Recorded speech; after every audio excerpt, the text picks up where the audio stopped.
Hello, my name is Olu Osha. I'm continuing my discussion on the assassination of President John F. Kennedy, and I'm, I've been trying to debunk the conspiracy theory that the CIA was involved in the assassination of the president. Of course, the CIA is, an intelligence, outfit for the U.S. government. They deal in espionage, and of course, the reasons why the CIA is alleged to be behind the assassination of JFK. That includes the CIA's activities in the attempted overthrow of Fidel Castro, which failed, in the Bay of Pigs, and there was also, an operation called Operation Mongoose. That was an attempt to, several attempts to assassinate Fidel Castro and effect a regime change in Cuba. Um, Two important CIA personalities that have been alleged to have been involved in the assassination of JFK. In fact, three. First of all, Alan Dulles. Alan Dulles was the first civilian director of the CIA. He was fired by JFK after the failed Bay of Pigs. Um, and of course, there's James Jesus Angleton, whom I had mentioned. James Jesus Angleton was the chief of the CIA's counterintelligence unit. Uh, and again, I'm debunking the idea, the notion that these government people, top government people, were involved in the assassination of the president. The third person is a guy called William Harvey. So he's also called the CIA's James Bond, right? William Harvey was an interesting figure.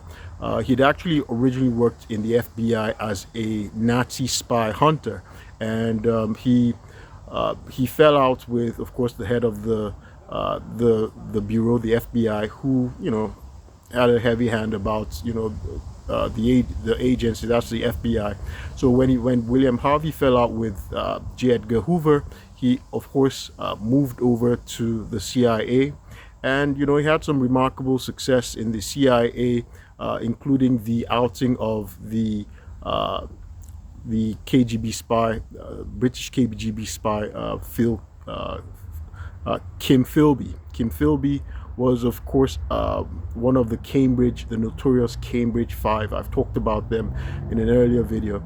And also importantly, William Harvey was involved in Operation Mongoose. I think he ran Operation Mongoose, and he fell out with Robert Kennedy, who forced him into retirement by having him reassigned to Rome. So it is said that the disaffection of these men would have led to the assassination of, led them to kill JFK.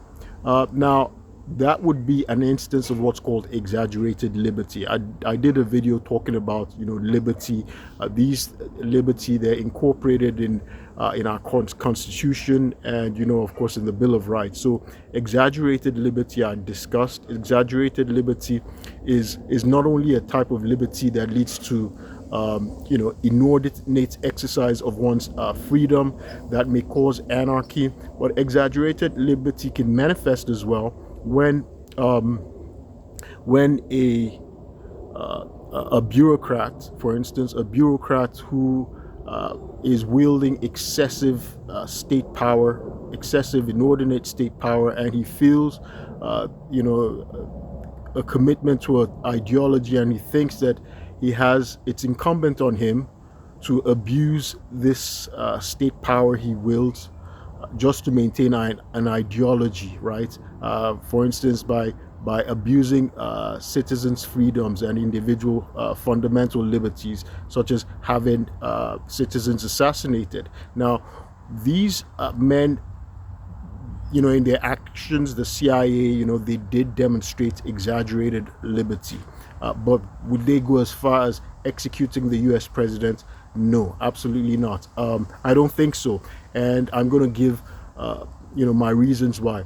Just like I gave an origin or backstory of the rise of La Cosa Nostra in America, it's appropriate for me to also give the backstory of the rise of the CIA and espionage activities in the United States as well.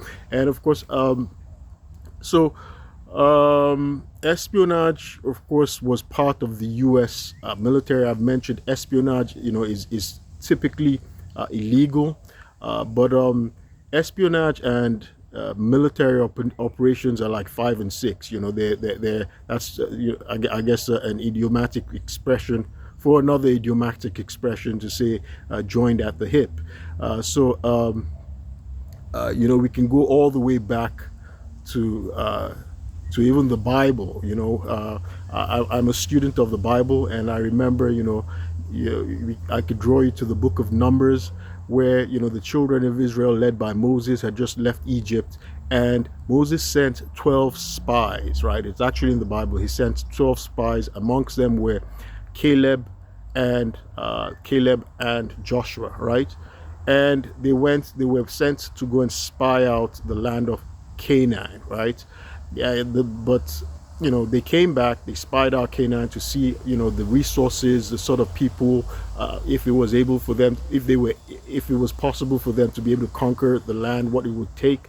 And they came back to Moses to give their reports. And while they all said that they were all in agreement that the land was indeed rich in flowing with milk and honey, which was what the children of Israel wanted, but majority of them gave a bad report, saying that, look, the land was filled with Anak, giants, men who would overwhelm them, they destroy the Israelites. Now, there was a minority report by 2 men, Joshua and Caleb, and they said no, they should go, they would conquer the land. By the way, and of course Moses went with the minority report, the report of the advice and report of Caleb and Joshua, and they did go into the land. So you see spying. By the way, just an interesting point for students of the Bible like me, Caleb was not actually Jewish, right? And Caleb, when they conquered the land of Canaan, when they were victorious, he went on to inherit. He was apportioned the land of the rich area of Hebron and surrounding areas. Hebron would go on to become the capital of the kingdom of Judah, when David became king. And so you can imagine a man who was not actually Jewish, he got amongst the richest portions, most significant area of the land due to his faith. So that's interesting. I was talking about spying, so we see spying there. And also there was spying, in when the children of Israel, when they wanted to go, when Joshua was now the leader of the Israelites, and he wanted to conquer Jericho, and he sent out spies. And the prostitute, she was called a prostitute in the Bible, a contestant, her name was Rahab. She kept them, preserved them, and so we see that spying and military operations, they go together, and that was the way it was in the US as well in modern times, in the 20th century, the era of our wars. Now, so we also see that, so there was a rise, so post Second World War, there was a rise in espionage activities. Of course, the Allied forces were fighting the was it they call the Axis powers, but that's they were their opponents, the adversaries. I think they were called the Axis powers. I can't remember if the Second World War, but they were Germany, of course. They were Japan, Italy, and some other of their whatever. Italy would fall out later on. They would leave, and much later on. And that was very significant with the withdrawal of Italy as well, because I remember I'd mentioned the role of the mafia in the landing of U.S. forces in Sicily in 1943. The mafia, that was where Lucky Luciano helped the U.S. Navy. And somebody else that was very significant in that role, in that operation, was James Jesus Angleton. He was working for the OSS at the time. That's the Office of Strategic Services, and that's the precursor, that's the forerunner of the of the CIA. The CIA was not formed until 1947, right? And so James Jesus Angleton had grown up in Italy. He was an American. He went to an elite school, went to Yale. He actually got into Harvard Law School, but he didn't graduate. He left. I think he went to join the army because there was, and because of the war. And so he because he lived in Italy growing up, he had contacts and he cultivated contacts with the mafia to help in the invasion of U.S. forces in Sicily, and which Lucky Luciano also helped. Now, these contacts he had cultivated would be crucial later on again in the Bay of Pigs invasion, because again, remember, the CIA used they solicited, they used the mafia to try to and execute the Bay of Pigs, and to also try and have Fidel Castro assassinated. So these were the complicated involvements and activities that sort of became really murky, and why all these conspiracy theories came up and whatnot. But now I'm just going to try and just explain, give some background regarding the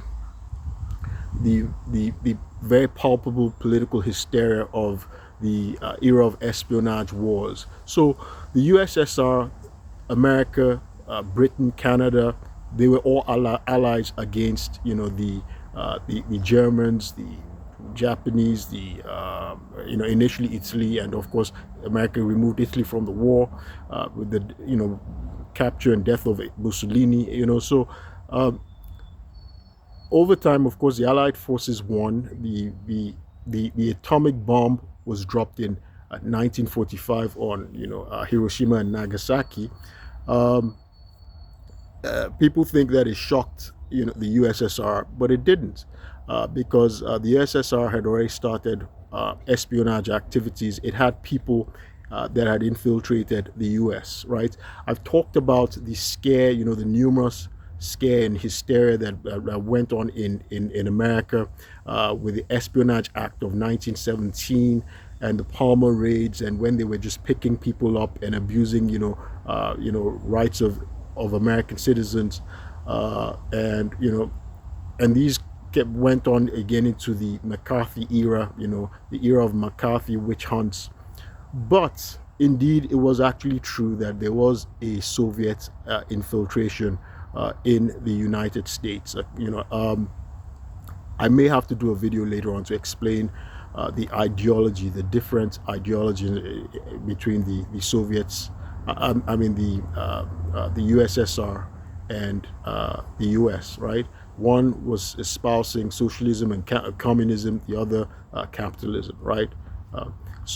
But right now, let me talk. Let me just focus a little more on the espionage war. So, the USSR now had spies, right? Had people who were illegal agents, right, or moles, who were leaking information, right? They were leaking information on the development of the atomic bomb, and the US also had created what was called, it started what was called the Venona project, and the objective was to be deciphering Soviet communications and encryption to try and understand what the intentions of the USSR was regarding whether world domination or whatnot. Because even though they were allies, they were very strange bedfellows or whatever. They were very cautious of one another.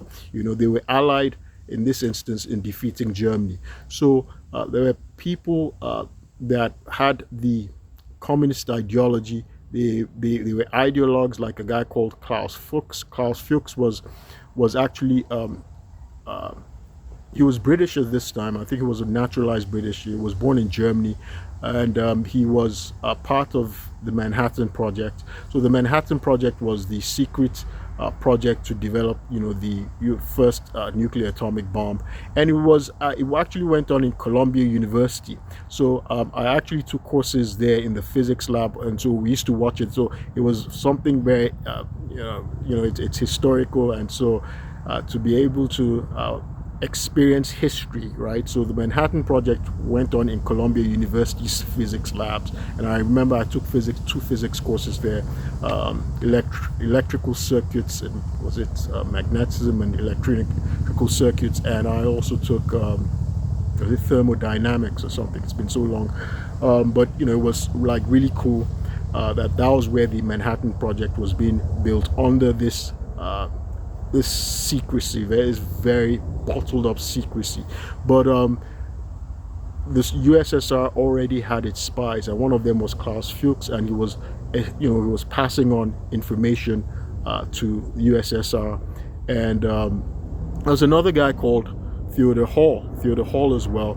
Theodore Hall and his brother was actually one of the main developers of US anti-ballistic missiles. His name was Edward Hall. But funny enough, even though Theodore Hall was exposed, he was never prosecuted. So there were all these different network of spies, right? That had, and the US had the Venona project, and this was to monitor and to uncover, spies who had infiltrated the networks. Klaus Fuchs was eventually captured, right, and he was prosecuted, and of course this caused America to because Fuchs was from the British side, it caused America to go become more independent and more secretive regarding its nuclear development, because of the infiltration of spies. The US could not trust the British so much, even though the US, they formed together. They formed the Five Eyes. That's the intelligence agencies on the western side after the war. The Five Eyes included America, United Kingdom, Canada, New Zealand, and Australia. They're called the Five Eyes, where the intelligence agencies cooperate together. And originally it was against, to effect the policy of containment. So again, there was this. So the terms that came up, the policy of containment was part of the Truman Doctrine, and that was to make sure that the communism did not spread beyond the countries where it had penetrated, where it had become dominant. And the President Truman was the president around this time, and the Truman Doctrine, they pumped about $400 million into Turkey and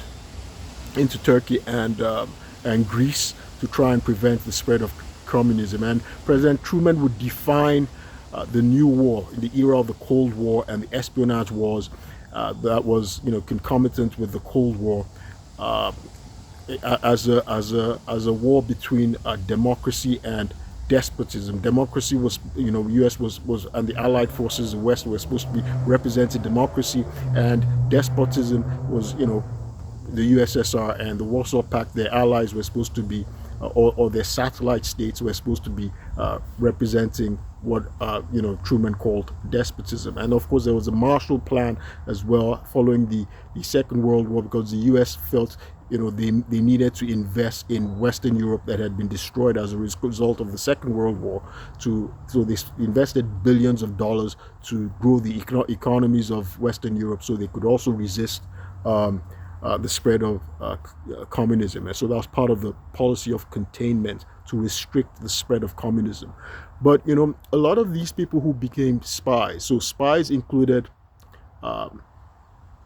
illegal agents, right? I done a video talking about the illegal agents, illegal undercover agents, and these are people who, they are used by the Soviet Union and their intelligence agencies, which included, they evolved over time from the checker, the various alphabet soup of names. Then it became NKVD and the KGB. They have the GRU, that was their military intelligence.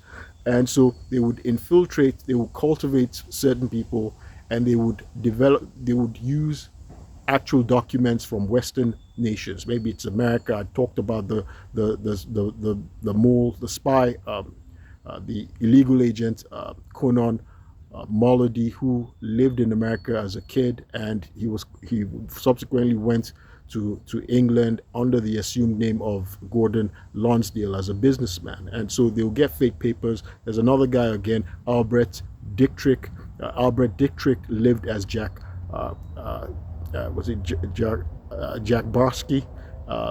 Jack Barsky, I think that was his name, and he was never detected. He eventually exposed himself. He revealed himself, I think, because it was close to and he was never prosecuted. He's an author now, so you can look him up. So these are moles and numerous ones. There was also a guy called William Fisher. His name was also Rudolph Abel. So they would plant them as illegal agents. They would penetrate the target nation, and they would live normal lives like regular citizens, part of the target nation's people. They would live regular lives, and they were inactive agents. They were inactive agents. They didn't do anything. They didn't contact the mother nation. That's for instance, the USSR that was sending them. They wouldn't contact them. They would be independent. They weren't being paid, so you couldn't link them, and they could infiltrate the governments, the US governments or the agencies, CIA. There are some of them who actually did infiltrate the CIA. They went to work for the CIA, went to work for the government. There's a woman called, I'll get into their personalities later on. So I'm going to give the overview so I don't digress. And so they would eventually work for the government, and they could become active. When they're activated, that's when they start to now steal secrets and whatnot. And there were many people who did this successfully. The Soviets were very good at doing this, human intelligence, because they had been in it way before the US, right? The British also had done it, had been in it, in the intelligence business longer, way longer than the US. Of course, America had its spies, right, and defectors. But by the way, defection now became part of the Cold War language. It was very significant in the lexicon of the Cold War. So defection was when somebody from the US, they betray they become traitors, and then they defect, they move over to their opponents, to the Soviet side, or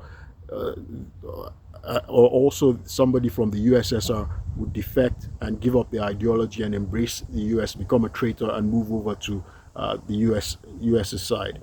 Now, of course, we had spies during the Revolutionary War. Everybody knows a guy called Hercules Mulligan, from, of course, people who've watched the musical Alexander Hamilton. And of course, there was also the traitor Benedict Arnold, who was actually a US general, and he was a decorated, highly respected US general who, for money, fled, was betraying the US, at the West Point area, and he fled to the British side. So he was going to give, all the secrets for the invasion of West and capture and occupation of West Point. It's kind of funny how he was outed, how he left, because Alexander Hamilton was one of the guys who accidentally was just going to visit him, and I found this in Ron Chenow's book, Alexander Hamilton.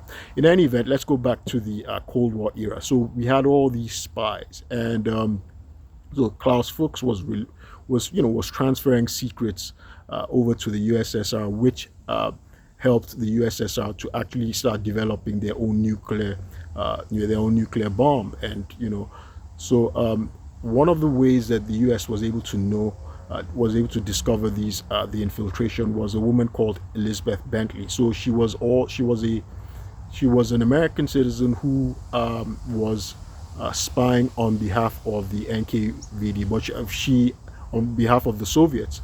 But it is said that she was now filled with remorse and guilt, and she went to turn herself over to the FBI, and so she became a double agent, and she exposed as many as 80 Soviet moles that had infiltrated the United States. There were many of them. I think she exposed what was called the Silverman network. So Nathan Silverman was actually, I think he had a PhD. He was an economist who was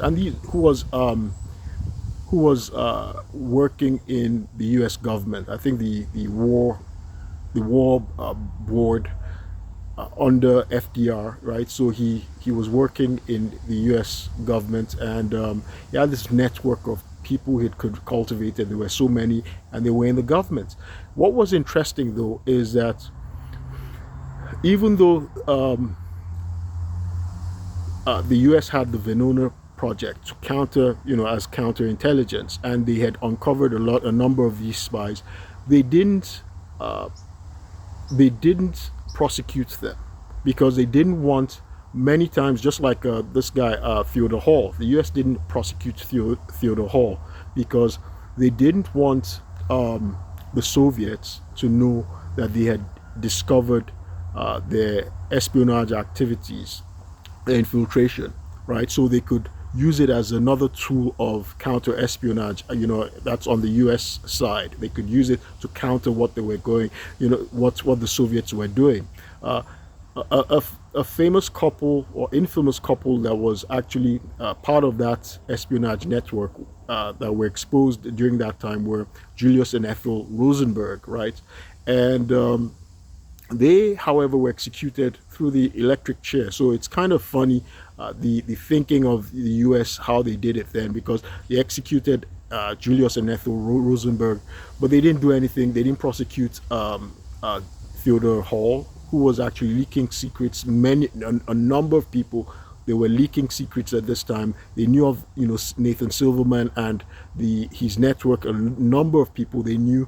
Again, it is said that the strategy of the U.S. then was so that the Soviets would not know the extent of their discovery of the Soviet infiltration of their spy network, so that they could use it as another form of deception. So there was a war of disinformation, deception that was going on, that was very palpable, and of course there was this, paranoia in America at that time, and you could see it was manifested in the McCarthy era witch hunts, right, where everybody was just calling their neighbors with spies and whatnot. Yeah, but indeed there was some kind of there was a Soviet penetration during this era, and so there were, later on there were defectors, there were defectors, Golitsyn, who came, and he now intensified the level of hysteria in America by just pointing out people that were spies already. They were moles in America, and they were sleeper agents. They had infiltrated U.S. government, and James Jesus Angleton, who was the chief of the CIA counterintelligence unit, he believed Golitsyn. So when another spy, another defector came, Yuri Nosenko, the CIA didn't believe him, right? They actually locked him. They said he was tortured, for over 3 years, because they didn't believe this guy. Eventually, so it's till today we don't know if he was a triple agent, if he was a fake defector, but this guy was locked up somewhere. He was tortured for years. Eventually, a CIA director, eventually was let go. He became a U.S. citizen, and he became a consultant for the U.S. For the CIA, and they let him live somewhere, maybe in Alabama or something. And the U.S. government went and they apologized to him, gave him some kind of medal, for his services. But till today, we do not know if he was actually sent by the KGB to mislead the U.S. government regarding Lee Harvey Oswald, because he's the one who came. He defected in 1964. He first made contact in 1962, and he defected like in January 1964, about 2 months after JFK was assassinated. JFK was assassinated on November 22nd, 1963. Yuri Nosenko defected 2 months after, and he was saying the main thing he was saying was that, look, Lee Harvey Oswald was not a KGB agent, because the CIA thought, okay, Lee Harvey Oswald was a KGB agent. It didn't help the fact that the CIA had already been surveilling Lee Harvey Oswald since 1959, and at the FBI as well. So they, in the Warren Commission, Alan Dulles, was said to have covered things up. Of course, the government, something about the U.S. government, I guess, is, again, I don't speak for the U.S. government. This is my own opinion, but I think there's that tendency not to want to expose itself to the public that it messed up, right? If the CIA had been surveilling Lee Harvey Oswald who had defected to at one time to USSR, spent about 2 years there, and then came back with a Russian wife, and he was acting very erratic. He was, in fact, they say he had been heard saying he was going to kill JFK. Why didn't they arrest him? Why didn't they lock him up somewhere? Why didn't they do any of these things? So there was this cover up. Nobody could exactly tell what was really going on, and so Yuri Nosenko's job when he came over, he was telling the CIA that Lee Harvey Oswald was not a KGB agent, and Golitsyn was saying that no, he had already told the CIA a few years before that an operation that the KGB was going to carry out was they were going to send fake defectors to the United States. Fake defectors, and their job was to mislead the CIA and the U.S. government and say, well, they would send people to just mislead them and things like that. Of course, there are all sorts of theories about what happened, and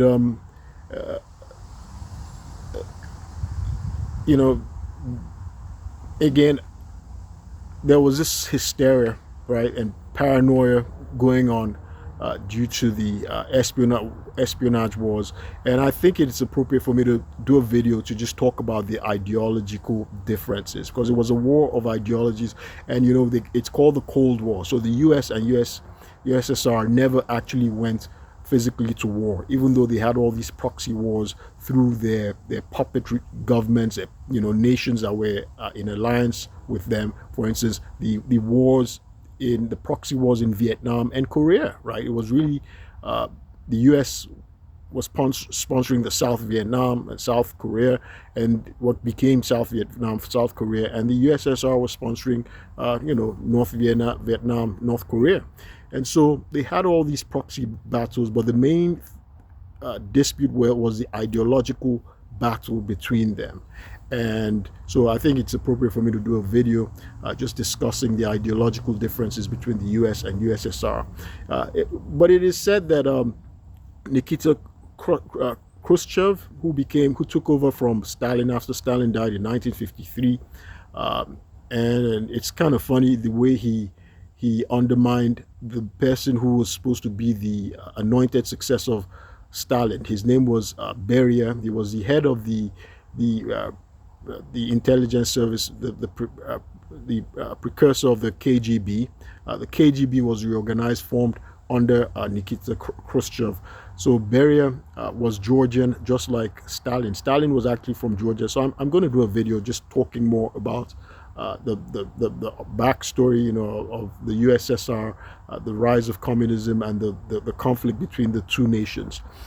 So it is said that when the Bay of Pigs failed, that Nikita Khrushchev and then JFK seemed to ostensibly defeat the USSR in the Cuban Missile Crisis face-off of October 1962. The 13-day face-off when the U.S. Navy had blockaded Cuba, and to prevent the Cubans from installing their a missile nuclear buildup in Cuba, and they backed off. Ostensibly, in the face of the world, JFK had won that standoff. It is said that Nikita Khrushchev, had wanted to have a one-up, and he was pissed, and so he had JFK assassinated. This is likely to have happened. There's a CIA director who, his name's James Woolsey. He became CIA director under Bill Clinton. He believes that, the KGB, the Soviets had JFK assassinated. What's interesting, though, is that the way the failure of the Bay of Pigs and the failure, the way the Soviets backed off in the Cuban Missile Crisis created disaffection in the highest echelon of the Soviet government, and there was some kind of palace coup. A year later, in 1964, Nikita Khrushchev was silently deposed. He wasn't executed. The method was to execute somebody when they executed the palace coup. Just like Nikita Khrushchev, he and a group of people, they framed Beria, who had been chief of the the intelligence outfit and was supposed to have been successor to Stalin when Stalin died. They framed him that, they set him up that he'd committed treason, and they had him executed, right? They did a kangaroo court, they had him executed, right? It was some kind of palace coup. When Nikita Khrushchev was removed in 1964, they gave him a pension, they just quietly retired him, and Brezhnev took over, right? After Brezhnev, an actual chairman of the KGB, I think his name was Yuri Andropov, don't quote me on that, but Andropov was his last name, I believe, was chairman of the KGB. He would take over and become the head of the USSR. I think he was head for just about 1 or 2 years. He died, though. He died not long after. And, his successor as well. So there were these Soviet leaders who just kept dying. They had short terms. They would die in office shortly at one after another until Mikhail Gorbachev came into office. And, he, of course, during his era, the Soviet Union disintegrated and ended. So the espionage was, again, the Soviets were winning in the area of human intelligence, because a lot of people in the US who turned out to be moles, who started to spy illegally on behalf of the Soviets. Again, I talked about the illegal undercover agents. They were doing it for ideological reasons, right? They were ideologues. Later on, people who became moles would also do it, like people in governments like Aldrich Ames. Later on, you see, they were doing it for money. Another guy called Robert Hansen, who was a very high FBI special agent, who was very high up in the hierarchy. They were doing it for money. A lot of them, who were spying, they were doing it for money. But they were also in the initial phase of the war, of the espionage wars. Just prior to during the era of the Second World War. And shortly after it, it was those people who were betraying the U.S. and the West and spying on behalf of the USSR. They were doing it for ideological reasons, right? They thought they thought communism was an ideal state of things. They thought they were Marxism, socialists, and initially that was why they were doing it. Like Klaus Fuchs. When his reasons for spying and leaking he was a brilliant scientist, physicist, and he was leaking, atomic nuclear science, information to the Soviets to help them, build up their own nuclear bombs. He was saying that he didn't believe that one power should have the dominant, the monopoly on nuclear power, and there should be, to be able to maintain this sort of balance of power. So he wanted, instead of a unipolar war, because America at the beginning had a monopoly on this nuclear power, and he was saying that that was why he was leaking the secrets. He wasn't executed. He served a term in prison in Europe. I think it was in Britain. The British. But he was released and he carried on with his life. There were other spies, like I said, who were never prosecuted in the U.S. Because of the U.S. did not want to expose what it knew about its counterintelligence operations. In the Venona project, it was later on in declassified material many decades later that we got to know of people like Theodore Hall. And there was the Silverman, Nathan Silverman in the Silverman network. So again, but the U.S. was behind the Soviets, USSR, in human intelligence. So in the beginning, the ideologues, the spies who were ideologues, the illegal undercover agents, and another form of spying, was when they actually use. They have what's called government cover and diplomatic cover. So, for instance, you find in embassies, a lot of people who work in embassies, some of them, have diplomatic covers. Some of them actually agents, they're spies, right? How do I know this? It's very common because I read a lot of spy novels when I was growing up. Robert Ludlum, so you know these things. Frederick Forsyth. I learned when I was wrongfully detained that, after I just learned not too long ago that Frederick Forsyth, one of my favorite authors, he wrote a lot of great thrillers and spy espionage books. Frederick Forsyth is British. He died in June 2025. I'd been thinking that this guy he's lived so long. Frederick Forsyth is a great author. He wrote The Negotiator. I read that when I was a kid in Nigeria. He wrote Day of the Jackal. He wrote several spy books. He wrote The Odessa File. The Odessa File. The movies have been made of Day of the Jackal, The Odessa File. He also, interestingly, he was a journalist for a while. So during the Nigerian Civil War, he wrote this book about Emeka Odumegu Ojukwu. Emeka, I read it when I was a kid in Nigeria. He was a very versatile author, very versatile.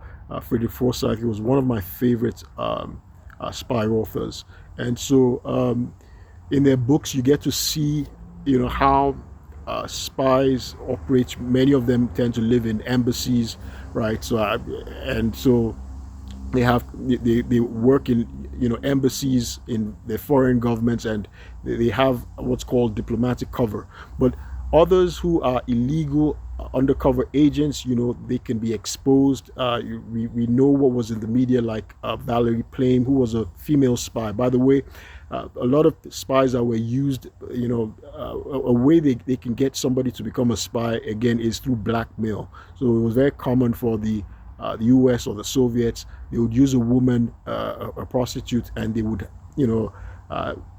lure, she would be posing as a prostitute, but she was really a spy. They would lure like a diplomat or a top government official, and then they would take pictures of them having, sexual intercourse or whatever, and they'd blackmail them to start to spy for them. This happened on the US side, on the Soviet side. A number of people were turned to become, spies, defectors, spies on behalf of the US or the USSR.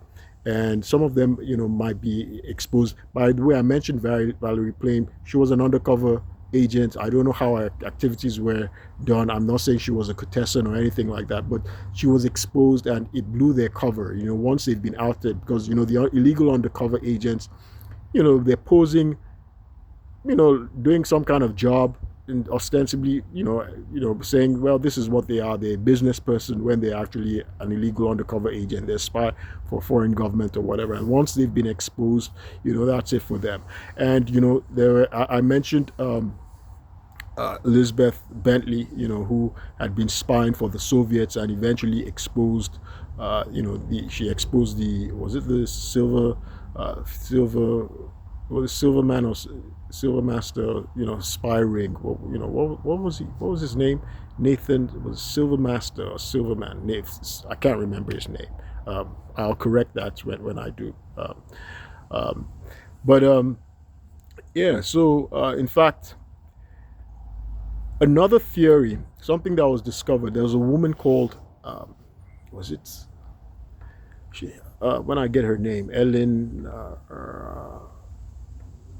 Ramesh, I think, Ellen Ramesh. I can't remember. I'll correct. In the subsequent video, I'll correct that. She had been in D.C. and she was married. She came from East Germany, and it is said that she had a relationship with JFK, right, with John F. Kennedy when he was president, and J. Edgar Hoover had been monitoring her, and she was supposed to have been outed as a spy. She was eventually deported, to go back. And so, all these compromising situations that happen, it's not a good thing. It's not a good image if the president of the United States is unwittingly sleeping with a Soviet spy, right? So it is said that, I think her name was Ellen Ramesh, that she was a spy. And of course, if somebody is a spy for the Soviets, they're not going to, unless they're defecting, they'll never admit that, yes, they were KGB agents, right? So she was allowed to go. They said the Kennedy family was supposed to have paid her off. J. Edgar Hoover got into the graces of the Kennedys they said he redacted, he deleted, he tampered with a file with her FBI, because there was an FBI file on her, and he kept the matter under wraps, and they had her deported from the United States, and uh, so a number of things were going on. There was this war, espionage wars. This video has gotten long, so let me keep it short here, and I'll do subsequent videos and just talk about the ideological differences that led to the creation of NATO. Eisenhower would be the first head of NATO, and of course, in 1947, the National Security Act would create the CIA. It would create the National Security Council, and it would create the Department of Defense, and the U.S. Navy and U.S. Army would come under one military establishment in 1947, and all of these things were done to sort of also counter the Soviets' espionage, infiltration, and wars, and to contain the spread of communism. My name is Olu Osha. I like talking about American presidents, and I also draw attention to call of law violations that I've been suffering in Montgomery County, Maryland. I'm a law-abiding American citizen, but I was swatted in my home on May 16, 2023. False accusations, false allegations I was unaware of. I suffered police brutality in my home. I was shot at, tasered, almost killed, and my personal effects were stolen. I've been prevented from going back to my apartment. I was prevented from going to work. I was wrongfully jailed. False charges were filed against me, and this was actually in order to obstruct justice in an EEOC, Office of Special Counsel, and all the complaints I'd filed, because as of that day, May 16, 2023, I was an auditor in the Department of the Navy who had reported misconduct in the Department of the Navy. My fundamental rights have been violated. It's been almost 3 years now. I've been prevented from working. I've been blacklisted. I've been slandered. I've been slandered, defamed. I've not been allowed to go home, travel home to see my family in Nigeria, and they used a man impersonating himself as my family. When I was locked up in jail, when I was put in the hospital, none of them came to visit me in the hospital, and they said they're my family. They're not my family. My family's in Nigeria. They love me, and I'm seeking justice, and I'm using this video to create awareness. I've been defamed. My rights have been violated. If it can happen to me, right? It's something that it can happen to any American. I'm a law-abiding American citizen, and I have rights. My rights have been violated, including my right to a speedy trial, my right to a fair trial, my right to due process of law. All these things have been violated, right? We're now living like we're living in a police state. I was just talking about the surveillance state that was created due to the Cold War in America and in the USSR. America would adopt some of these invidious mechanisms to fight the Cold War. And this is now exaggerated liberty, instances of exaggerated liberty, where bureaucrats, government workers, judges, law enforcement, they're abusing the authority and violating the fundamental rights of American citizens. Again, I'm doing this for awareness. I hope to get justice, and I'll keep you posted. Thank you.